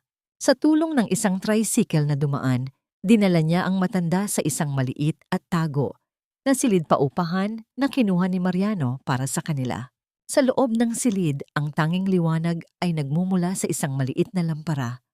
Kumuha si Mila ng isang palanggana ng maligamgam na tubig. Sa kanyang paghahanap ng pamunas, naramdaman niya sa ilalim ng kanyang bag ang isang lumang polo shirt ni Leandro na hindi niya naisama sa pag-alis. Isang mapait na ngiti ang sumilay sa kanyang mga labi. Ginamit niya ang mamahaling tela ng asawa upang dahan-dahang linisin ang mga sugat ni Yaya Rosa. Ang bawat pahid niya ng telang iyon sa dugong dumadaloy sa balat ng matanda ay tila isang ritual ng pagbabalik ng dangal. Ang telang dati ay simbolo ng kanyang pag-ibig sa isang huwad na lalaki ay naging basahan na lamang na tagahugas ng hirap ng mga biktima ng pamilyang ilustre. Mila, anak, ang mahinang tawag ni Yaya Rosa habang dahan-dahang nagmumulat ng mata. Ang kanyang boses ay tila isang tuyong dahon na hinihipan ng hangin. Huwag na po kayong magsalita, Yaya. Ligtas na po kayo, ang pabulong na sagot ni Mila habang pilit na pinipigilan ang pagtulo ng kanyang mga luha. Ngunit ang matanda ay pilit na bumangon at kinuha ang isang lukot na papel mula sa loob ng kanyang medyas. Ito, gamitin mo ito. Iyan ang listahan ng mga mahahalagang tao na darating bukas at ang oras ng bawat bahagi ng seremonya sa Intramuros. Hindi nila alam na kinuha ko yan sa mesa ni Doña Evangelina bago nila ako nahuli, ang sabi ng matanda nang may bahid ng tagumpay sa kanyang mga mata. Tinanggap ni Mila ang papel at sa sandaling iyon, ang huling bahagi ng kanyang pag-aalinlangan ay tuluyang naglaho. Ang bawat pasa sa mukha ni Yaya Rosa ay tila mga titik na sumusulat sa kanyang tadhana. Katarungan. Lumabas siya ng silid upang kataguin si Mariano na kanina pa naghihintay sa labas. Iniabot niya ang itim na USB, ang maliit na piraso ng plastik na naglalaman ng lahat ng ebidensya ng katiwalian ng mga ilustre. Hawak ko na ang lahat, attorney. Pakisuyo. Dalhin niyo na ito sa mga awtoridad. Siguraduhin niyo pong walang makakalusot, ang sabi ni Mila. Ang kanyang mga mata ay kasing talas na ng karayom na ginagamit niya sa pagtahi. Huwag kang mag-alala, Mila. Nagsisimula na ang investigasyon ng NBI sa mga dummy accounts. Bukas, sa mismong kasal, ihahain ang mga warrant. Ang sagot ni Mariano habang mahigpit na hinahawakan ang USB. Ngunit sa gitna ng kanilang seryosong pag-uusap, ang cellphone ni Mila ay biglang nag-ilaw sa gitna ng dilim. Ang pangalan ni Leandro ang nakarehistro sa screen. Sinagot ito ni Mila nang walang anumang emosyon. Mila, I hope you're watching the news tomorrow. Ang mayabang na boses ni Leandro ang sumalubong sa kanya. Tila ba hindi nito alam ang nagaganap na bagyo sa kanyang paligid. I'm inviting you to come if you want to see what real success looks like, para malaman mo kung gaano kakababa kumpara sa buhay na meron ako ngayon. Don't worry. I'll ask the guards to let you in kahit amoy tondo ka pa. Isang malalim at malamig na katahimikan ang naging sagot ni Mila. Hindi siya nagalit. Sa halip, isang dahan-dahang pagkurba ng ngiti ang gumuhit sa kanyang mga labi. Pupunta ako, Leandro. Darating ako para saksihan ng lahat, ang tanging sagot ni Mila bago niya tuluyang pinatay ang tawag. Tumingin siya sa malayo, sa direksyon kung saan matatagpuan ang simbahan ng Intramuros. Ang bawat hibla ng kanyang pagkatao ay handa na para sa huling yugto ng kanyang plano. Ang puot na dati ay sumusunog sa kanya ay naging isang malamig na determinasyon na gabayan ng kamay ng karma. Habang hinihintay ang pagsikat ng araw, isang tanong ang nanatiling nakatimo sa puso ni Milagria. Kapag bumagsak na ang mga pader ng imperyong ilustre, ano ang matitira sa kanyang pagkatao? At ang lihim na dokumentong nakuha niya tungkol sa kanyang ina. Paano nito babaguhin ang kanyang pananaw sa katarungang matagal na niyang hinahangad? Ang bawat paghagod ng mainit na plansa sa kanyang simpleng bulaklakin na damit ay tila isang pagtatangka ni Milagria na ituwid ang bawat lukot ng kanyang nakaraan. Sa loob ng maliit at payak na silid, ang tanging ingay na maririnig ay ang mahinang pagbuga ng singaw mula sa plansa at ang malayo ngunit tuloy-tuloy na pagpatak ng ulan sa bubong. Nakatitig si Mila sa tela, ngunit ang kanyang isipan ay naglalakbay sa nakalipas na 7 taon. Mga taon ng pananahimik, ng pagyuko, at ng pagtanggap sa bawat salitang mapangapi na tila bayon ang tadhana niya. Ngunit sa gabing ito, ang bawat hibla ng kanyang pagkatao ay nararamdaman ang bigat ng pagbabagong magaganap. Ito ang gabi, bago ang unos, ang huling gabi, bago niya tuluyang gibain ang mga pader ng kasinungalingan. Isang mahinang panginginig mula sa kanyang cellphone ang nagpabalik sa kanya sa kasalukuyan. Nakatanggap siya ng mensahe mula kay Attorney Mariano. Sinabi nito na ang lahat ay nakahanda na. Ang pinakamahusay na siruhano ay pumayag na magsagawa ng operasyon para kay Miguelito sa pamamagitan ng isang charity program, at ang mga tauhan ng NBI naghihintay na lamang ng kanyang hudyat sa susunod na araw. Isang malalim na buntong hininga ang pinakawalan ni Mila. Ang kanyang dibdib ay tila gumaan sa balitang ang buhay ng kanyang anak ay hindi na nakasalalay sa maruming pera ng mga ilustre. Dahan-dahang kinuha ni Mila ang kanyang telepono at nagsagawa ng isang video call. Ang mukha ni Miguelito ay lumitaw sa screen. Ang kanyang balat ay tila maputlang papel, ngunit ang kanyang mga mata ay nagniningning nang makita ang ina. Mama, sabi ng bata. Ang boses ay mahina at may kasamang bahagyang paghingal. Huwag ka nang umiyak, Mama. Malakas na po ako. Isang pait na ngiti ang gumuhit sa mga labi ni Mila habang hinahaplos niya ang screen ng telepono. Tila ba nadarama niya ang lambot ng pisngi ng anak sa kabila ng distansya. Magiging maayos ang lahat, anak. Bukas, magsisimula na ang bago nating buhay. Ang pabulong na pangako ni Mila. Ang kanyang mga mata ay puno ng luhang hindi na pait ang dala, kundi pag-asa. Nang matapos ang tawag, isang mahinang pagkatok sa pintuan ang nagpabaling sa kanyang atensyon.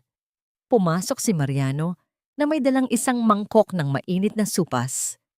Ang bango ng bawang at luya ay dahan-dahang humalo sa malamig na hangin ng silid.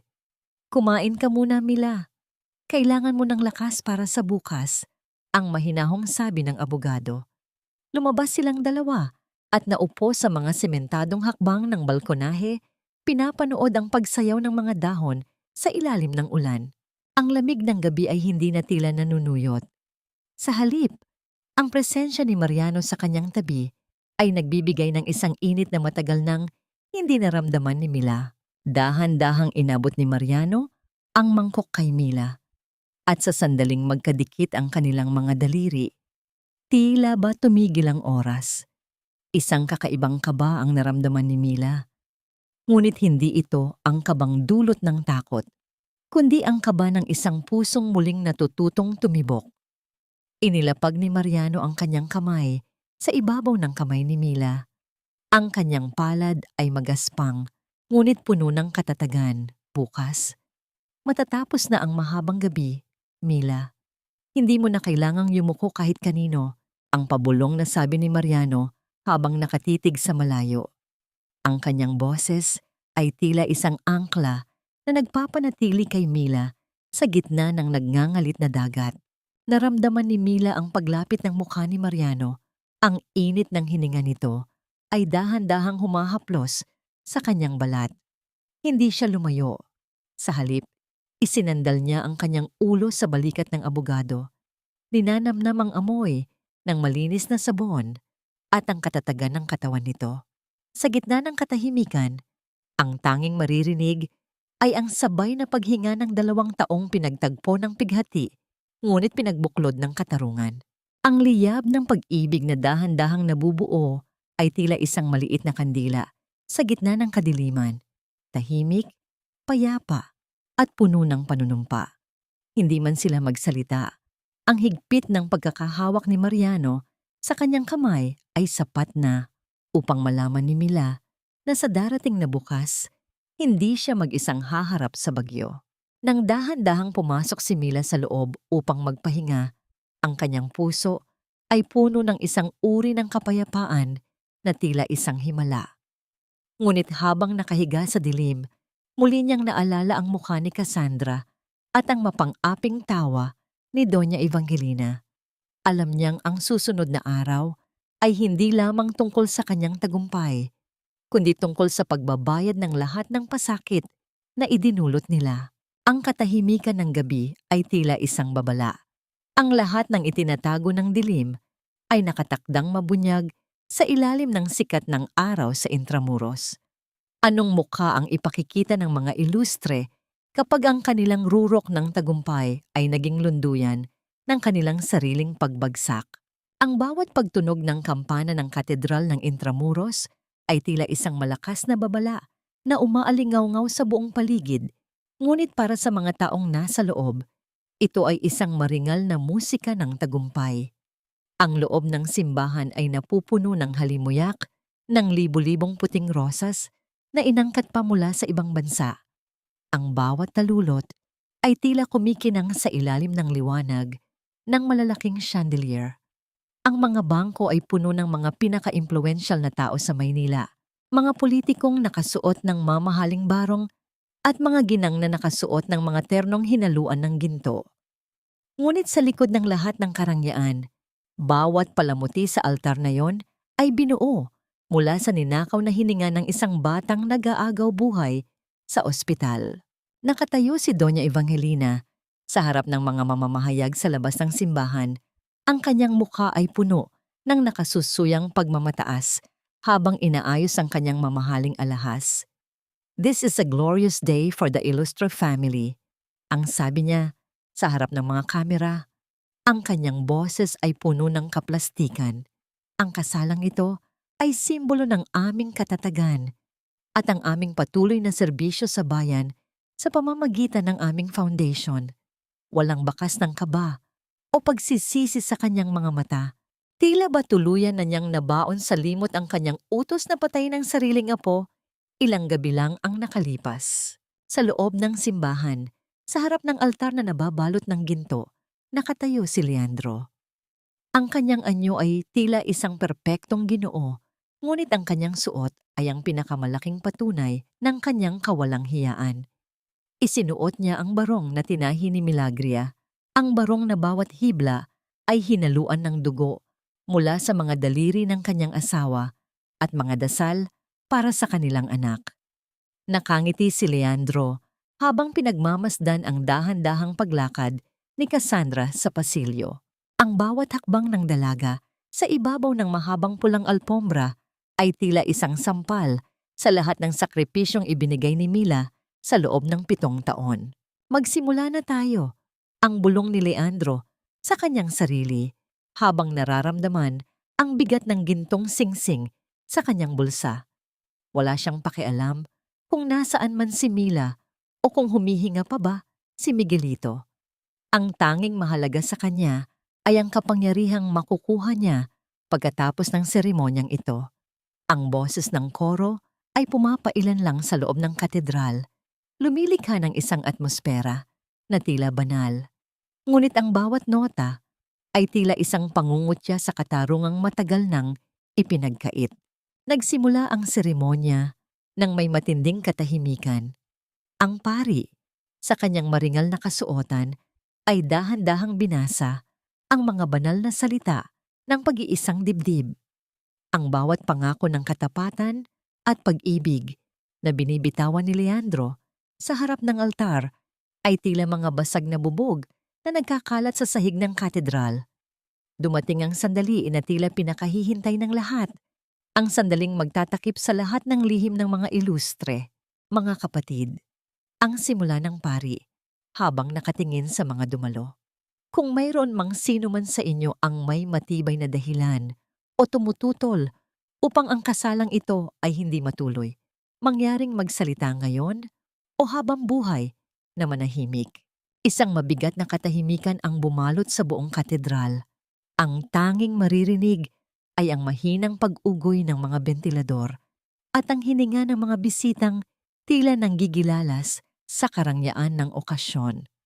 Ngumiti si Doña Evangelina nang may kasiguruhan, tinitingnan ng kanyang anak nang may pagmamalaki. Akala nila ay tapos na ang lahat. Akala nila ay tuluyan na nilang napaamo ang tadhana.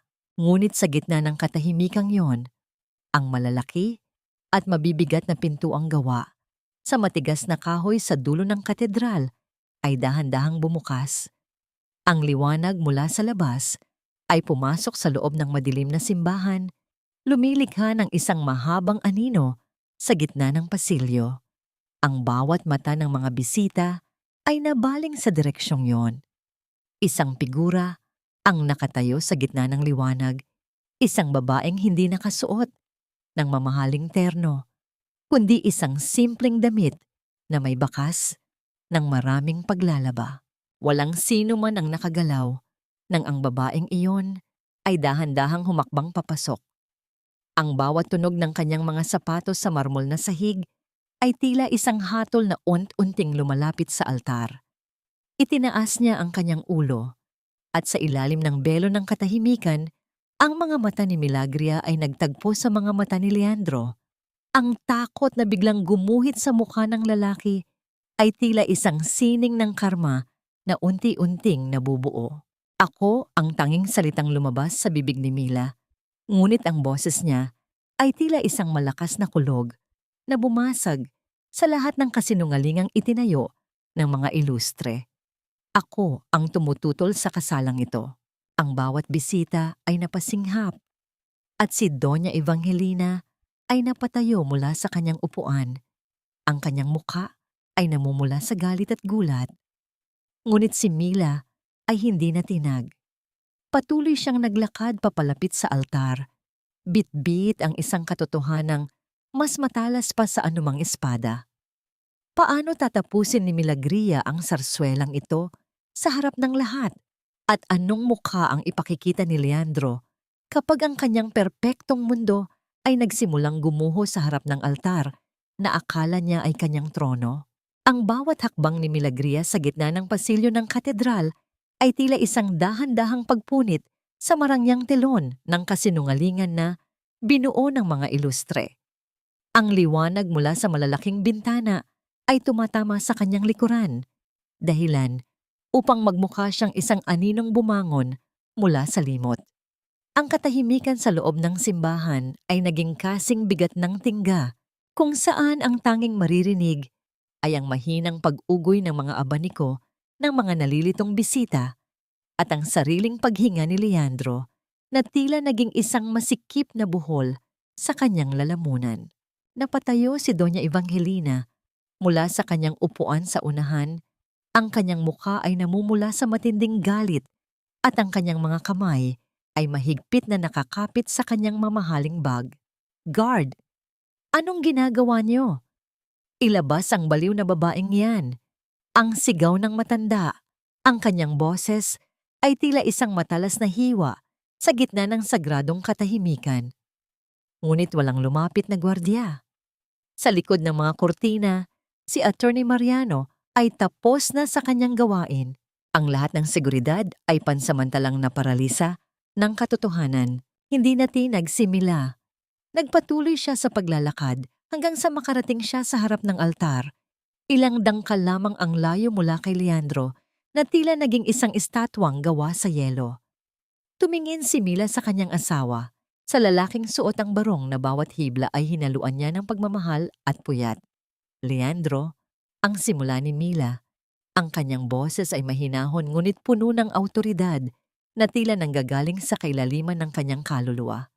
"Sabi mo, kailangan mong umalis para iligtas ang anak natin.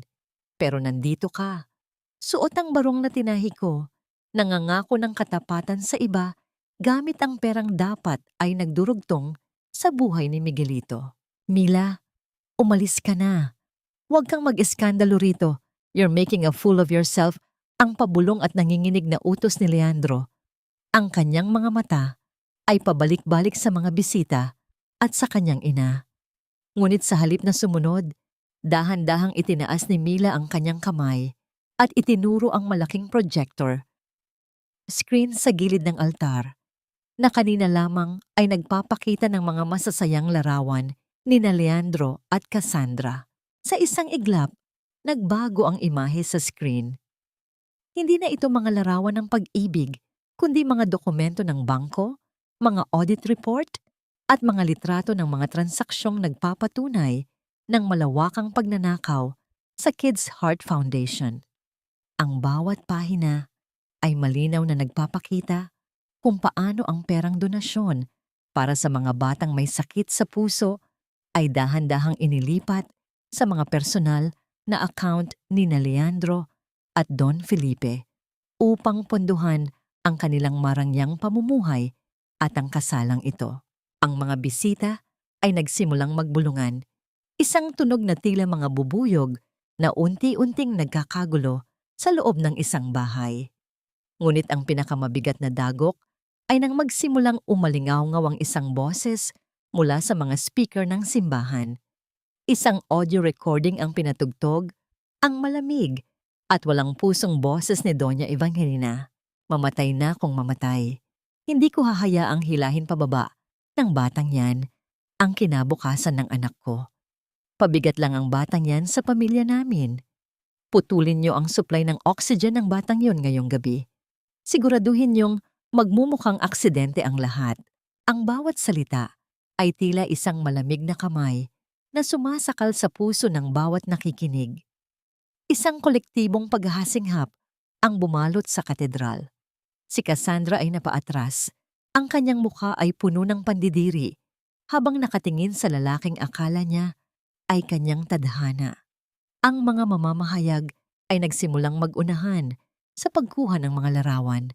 Ang mga tsibumbo ng kanilang mga kamera ay tila mga kidlat na tumatama sa mukha ng mga ilustre. Tumingin si Mila kay Doña Evangelina na ngayon ay tila isang lantang gulay na nakasandal sa upuan. Ang kanyang mukha ay putla pa sa telang sutla. Ito ba ang dignidad na lagi mong ipinagmamalaki, Mami? Ang pumatay ng sariling apo para sa pangalan? Ang tanong ni Mila, ang bawat salita ay may dalang pait ng 7 taon ng pagtitiis. Pagkatapos ay lumingon siya kay Leandro. Ang barong na yan, Leandro, ay hindi para sa isang asawa. Iyan ang magsisilbing sapot mo sa kulungan ng iyong sariling kasakiman. Dahan-dahang ginitgit ni Mila ang kanyang singsing sa kasal at hinugot ito mula sa kanyang daliri. Ang bawat sugat at kalyo sa kanyang kamay ay tila nagbigay ng huling lakas upang ihagis ang maliit na piraso ng ginto sa paanan ni Leandro. Ang mahinang tunog ng singsing sa marmol na sahig ay tila ang huling tuldok sa kabanata ng kanyang pagiging biktima. Tumalikod si Mila at nagsimulang maglakad palabas ng katedral. Ang kanyang ulo ay nakataas at ang kanyang puso ay tila isang ibong nakawala sa hawla. Ngunit bago pa siya makalabas sa pintuan, nakita niya ang pagpasok ng mga lalaking nakasuot ng itim na barong at may dalang mga dokumento, mga tauhan ng NBI na may dalang warrant of arrest. Ang sigawan at kaguluhan sa loob ng simbahan ay tila naging isang malabong tunog sa kanyang pandinig. Sa gitna ng tagumpay, naramdaman ni Mila ang pag-agos ng mga luha sa kanyang pisngi, mga luhang hindi na para sa pighati, kundi para sa kalayaang matagal na niyang ipinagkait sa kanyang sarili. Ngunit sa labas ng katedral, sa ilalim ng maliwanag na sikat ng araw, isang katanungan ang pumasok sa kanyang isipan. Tapos na ang laban sa mga ilustre, ngunit handa na ba siyang harapin ang mga sugat na naiwan sa kanyang puso at ang bagong buhay na naghihintay sa kanya at kay Miguelito? Ang bawat tunog ng bakal na naglalapat sa mga pulso ni Don Felipe ay tila isang huling hatol ng langit sa gitna ng sagradong katedral na naging saksi sa kanilang kasinungalingan. Ang dating makapangyarihang pinuno ng mga ilustre na palaging may mataas na noo at mapang-alipustang tingin ay dahan-dahang napayuko habang ang mga tauhan ng Kukdiw Trakukdya ay mahigpit na humahawak sa kanyang mga braso. Ang kinalas ng kanyang mga mamahaling alahas ay hindi na narinig. Ang tanging namayani ay ang bulong ng mga bisitang tila mga uod na nagsisialis sa isang nabubulok na bangkay. Ang imahe ng katanyagan na binuo nila sa loob ng maraming dekada ay gumuho sa loob lamang ng ilang minuto, naging mga piraso ng basag na kristal sa paanan ng babaeng dati ay itinuturing lamang nilang anino.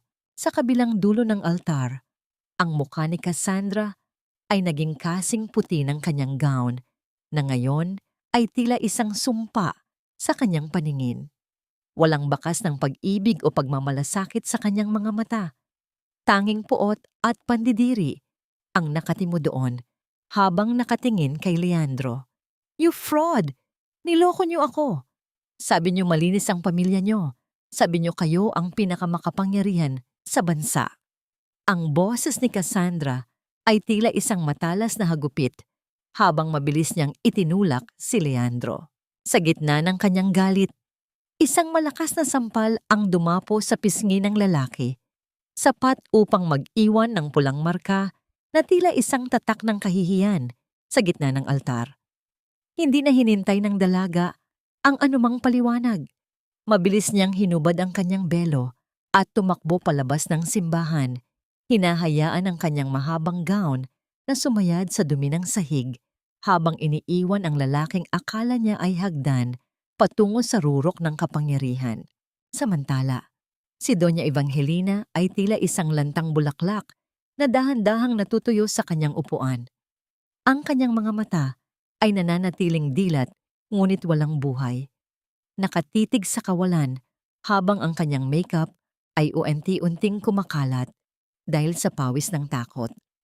Ang bawat salitang binitawan niya sa recording ay tila mga multong bumabalik upang sakalin siya. Sinubukan niyang tumayo, pilit na inaayos ang kanyang terno upang mapanatili ang natitirang dignidad, ngunit ang kanyang mga tuhod ay bumigay.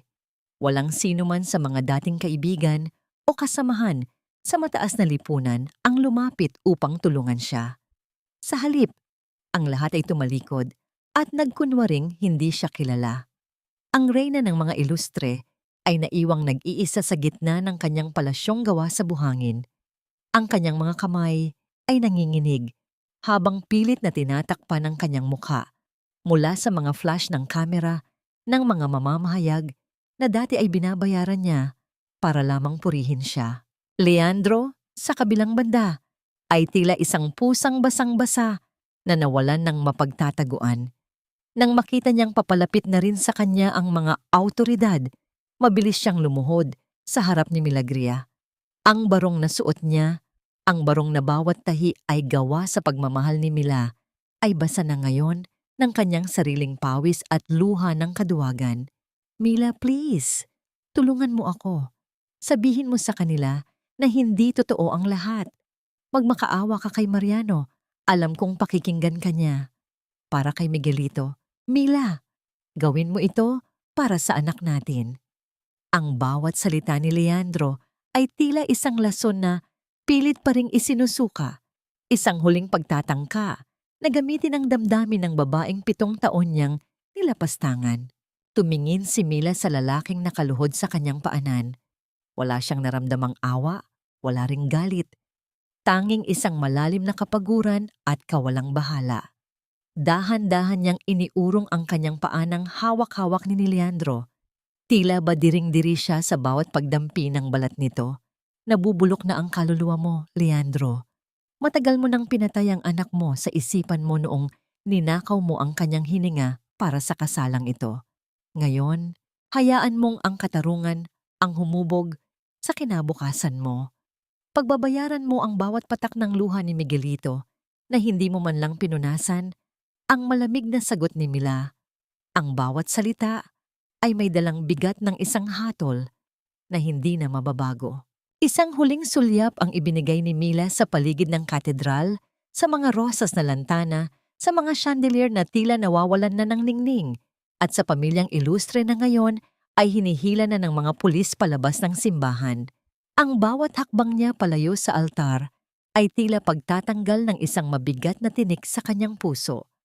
Nang makarating siya sa malaking pintuan, ang sariwang hangin ng Intramuros ay sumalubong sa kanya, tila isang basbas ng kalayaan. Ang sikat ng araw ay humahalik sa kanyang pisngi, nagbibigay ng init na matagal nang ipinagkait ng malamig na pader ng mansyon. Ngunit ang kanyang kapayapaan ay agad na nabasag nang makita niya si Mariano na tumatakbo papalapit sa kanya mula sa kalsada. Ang mukha ng abogado ay puno ng hindi maipaliwanag na tensyon. Ang kanyang hininga ay mabilis at ang kanyang mga mata ay nagpapakita ng isang balitang tila ayaw niyang bitawan. Mila! Ang tawag ni Mariano. Ang kanyang boses ay nanginginig sa gitna ng ingay ng paligid. Ang ospital! Tumawag ang klinika! Si Miguelito! Ang bawat hibla ng pagkatao ni Mila ay tila nanigas.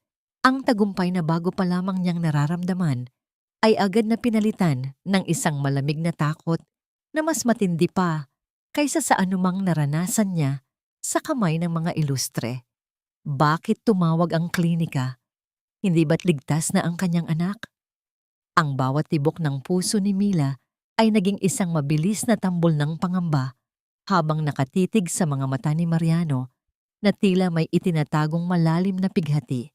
Ano ang nangyari kay Miguelito habang siya ay abala sa pakikipaglaban para sa katarungan? At sapat ba ang kanyang naging panalo kung ang kapalit nito ay ang tanging buhay na nagbibigay ng saysay sa kanyang bawat hininga? Ang bawat ikot ng gulong ng sasakyan ni Mariano ay tila isang mabilis na pagpitas sa mga huling sandali ng pag-asa ni Milagria, habang sila ay nagmamadaling tinatahak ang daan patungo sa pribadong klinika. Ang mga ilaw ng lungsod Sa labas ng bintana ay nagmistulang malalabong guhit ng liwanag. Tila mga alaala ng nakaraang 7 taon na mabilis na lumilipas at naglalaho. Ang katahimikan sa loob ng sasakyan ay siksik sa kaba. Ang tanging maririnig ay ang marahas na pagpintig sa loob ng dibdib ni Mila at ang mabigat na paghinga ni Mariano habang mahigpit na nakahawak sa manibela. Nang makarating sila sa klinika, ang bawat hakbang ni Mila sa makintab na pasilyo ay tila paglakad sa ibabaw ng manipis na yelo. Ang amoy ng gamot at ang maputing liwanag ng mga bumbilya ay tila sumasakal sa kanyang hininga.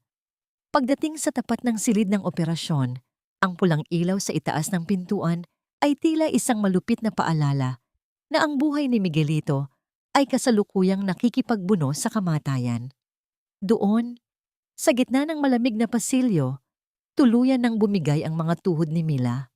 Napaupo siya sa sahig, tinatakpan ng kanyang mukha ng mga kamay na may bakas pa rin ang panginginig. Paano kung huli na ang lahat, attorney?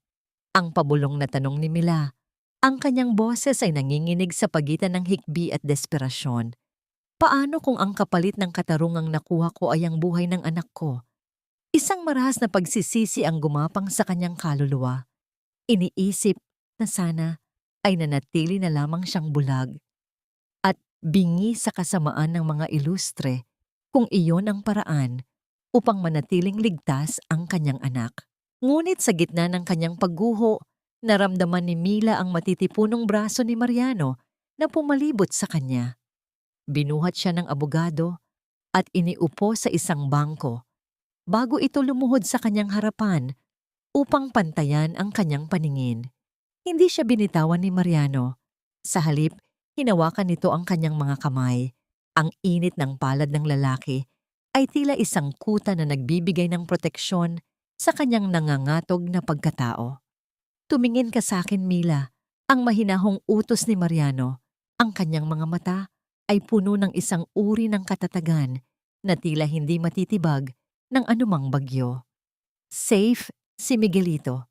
Ginawa natin ang lahat at ngayon, kailangan nating maniwala sa kanya. Hindi siya susuko dahil alam niyang hinihintay mo siya. Isinandal ni Mila ang kanyang noo sa balikat ni Mariano. Hinahayaan ang kanyang sarili na umiyak ng tahimik.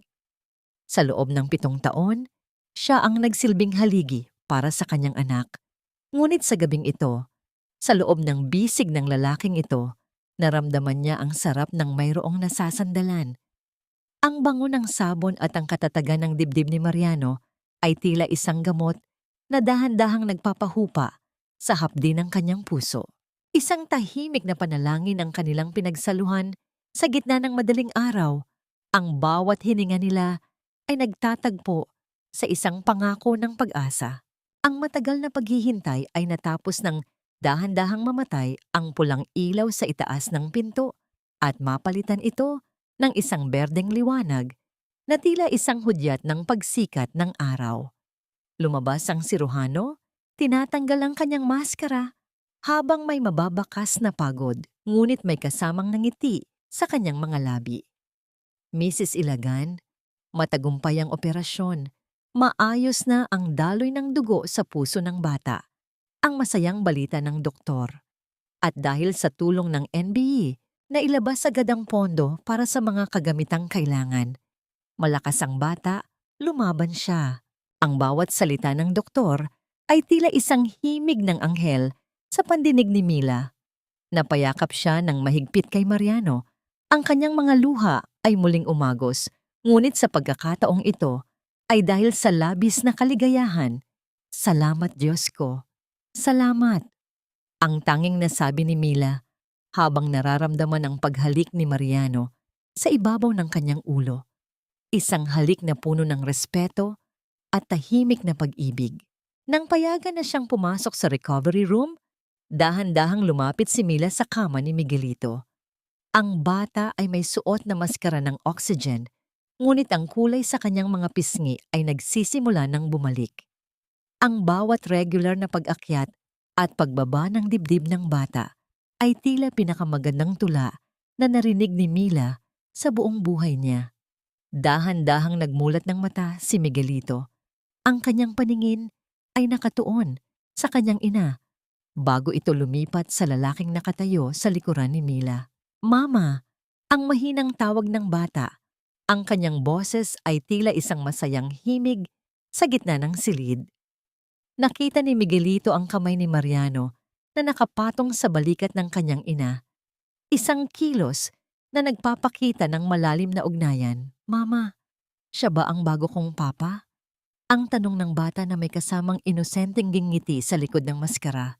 Ang bawat hibla ng katahimikan sa silid ay tila nabalot ng isang tamis na nagmula sa kaibuturan ng puso. Nagkatinginan sina Mila at Mariano. Ang bawat isa ay may dalang panginginig ng damdamin na hindi kayang ipaliwanag ng anumang salita. Ang katarungan ay nakamit na. Ngunit handa na ba ang puso ni Milagria na tanggapin ang isang bagong pag-ibig na magbubukas ng pinto para sa isang pamilyang binuo hindi ng dugo, kundi ng sakripisyo at tunay na pagkalinga? Isang taon ang mabilis na lumipas at ang sikat ng araw sa labas ng bintana ng maliit na gusali sa isang payapang kanto ng Maynila ay tila isang mainit na yakap ng kalikasan. Ang halimuyak ng mga sariwang sinulid at ang amoy ng bagong tabas na tela ay pumupuno sa loob ng Miguelito's Hope, isang siyungmay na naging kanlungan ng mga inang tulad ni Milagria ay nakaranas din ng matitinding hampas ng tadhana. Ang bawat ritmikong pag-andar ng mga karayom sa mga makina ay tila isang masayang awit ng pagkakaisa, isang tunog na nagpapatunay na ang bawat punit sa kanilang mga buhay ay maaari pang itahi at gawing isang obra maestra ng katatagan. Nakatayo si Mila sa gitna ng silid. Ang kanyang anyo ay hindi nakakikitaan ng pagyuko o takot. Ang kanyang mga mata, na dati ay laging puno ng luhang pait, ngayon ay nagniningning sa ilalim ng liwanag ng tagumpay. Suot niya ang isang simpleng damit na gawa sa sarili niyang disenyo. Disenyong hindi na naglalayong magpasaya sa isang huwad na asawa, kundi naglalayong ipakita ang dangal ng isang babaeng nakatayo sa sarili niyang mga paa. Ang bawat pirasong telang dumadaan sa kanyang mga daliri ay tila isang bahagi ng kanyang kaluluwa na dahan-dahan nang naghihilom. Mama, look! Ang masayang sigaw ni Miguelito ay pumailan lang sa loob ng song. May habang ang bata ay mabilis na tumatakbo patungo sa kanya. Wala na ang maputlang kulay sa kanyang mga pisngi.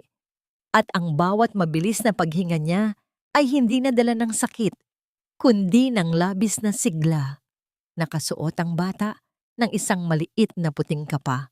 Naglalaro bilang isang doktor na nanggagamot ng mga laruan.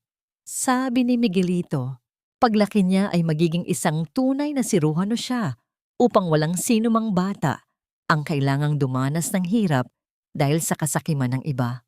Ang bawat halakhak ng anak ay tila pinakamagandang musika sa pandinig ni Mila, isang gantimpala na higit pa sa anumang kayamanan. Nang dahan-dahang bumukas ang pintuan, ang isang pamilyar at matipunong anyo ang pumasok. Dala ang isang pumpon ng mga bulaklak na kasing kulay ng bahaghari. Si Attorney Mariano ay naglalakad ng may ngiti sa kanyang mga labi. Ang bawat hakbang niya ay tila nagbibigay ng kakaibang kapayapaan sa paligid. Hindi siya nagmamadali. Alam niya na ang puso ni Mila ay tila isang sugatang ibon na kailangan pa ng panahon bago tuluyang makalipad ng malayo. Inilapag ni Mariano ang mga bulaklak sa mesa at dahan-dahang hinawakan ang kamay ni Mila. Ang bawat daliri nila ay muling nagtagpo sa isang tahimik na panunumpa. You look beautiful today, Mila. Ang mahinahong sabi ni Mariano, ang kanyang boses ay may dalang tamis na nagpapabilis sa tibok ng puso ng babae. Isang malambot na pamumula ang gumuhit sa mga pisngi ni Mila. Isang damdamin ng kilig na tila isang bagong simula. Salamat, Mariano. Salamat sa pananatili, ang tanging sagot ni Mila habang isinasandal ang kanyang ulo sa balikat ng lalaking naging tanging sandigan niya sa gitna ng unos. Ang kanilang pag-ibig ay hindi isang mabilis na apoy, kundi isang dahan-dahang pagsikat ng araw na nagbibigay ng liwanag at init sa bawat sulok ng kanilang mga buhay. Sa kabilang dulo ng lungsod, sa loob ng malamig at madilim na selda, si Leandro ay nananatiling nakaupo sa gitna ng kanyang sariling pagsisisi. Ang bawat tunog ng bakal na pintuan ay tila isang paalala ng kanyang mga maling desisyon. Wala nang Doña Evangelina na magliligtas sa kanya. Ang reyna ng mga ilustre ay naiwang nag-iisa sa isang maliit na nursing home. Ang kanyang isipan ay dahan-dahang nilalamon ng limot habang ang tanging kasama ay ang mga multo ng kanyang mga biktima. Ang katarungan ay dahan-dahang natapos ang kanyang gawain. Ibinibigay ang nararapat na kabayaran sa bawat luhang pumatak. Napagtanto ni Milagria na ang tunay na kapayapaan ay hindi matatagpuan sa paghihiganti, kundi sa pagpapatawad sa sarili at sa pagbuo ng isang kinabukasan na walang bahid ng puot. Ang katarungan ay nakamit na at ang bawat sugat sa kanyang puso ay naging mga pilat na nagsisilbing medalya ng kanyang katapangan. Ang buhay ay hindi laging madali, ngunit sa piling ng mga taong tunay na nagmamahal at sa lakas ng loob na hinarap ang bawat hamon, natutunan ni Mila na ang tunay na maharlika ay hindi nasusukat sa pangalan o yaman, kundi sa lawak ng sakripisyo at tibay ng paninindigan para sa mga mahal sa buhay. Habang pinagmamasdan ni Mila ang pagsikat ng araw sa malayo, yakap-yakap ang kanyang anak at nakasandal sa lalaking kanyang pinili. Isang huling buntong hininga ng kaligayahan ang kanyang pinakawalan. Ang mahabang gabi ay tuluyan ng natapos at sa harap nila ay isang malawak at maliwanag na daigdig na puno ng mga bagong pagkakataon. Walang imperyong hindi kayang pabagsakin ng pagmamahal at walang pusong hindi kayang pagalingin ng katarungan at tunay na pagkalinga.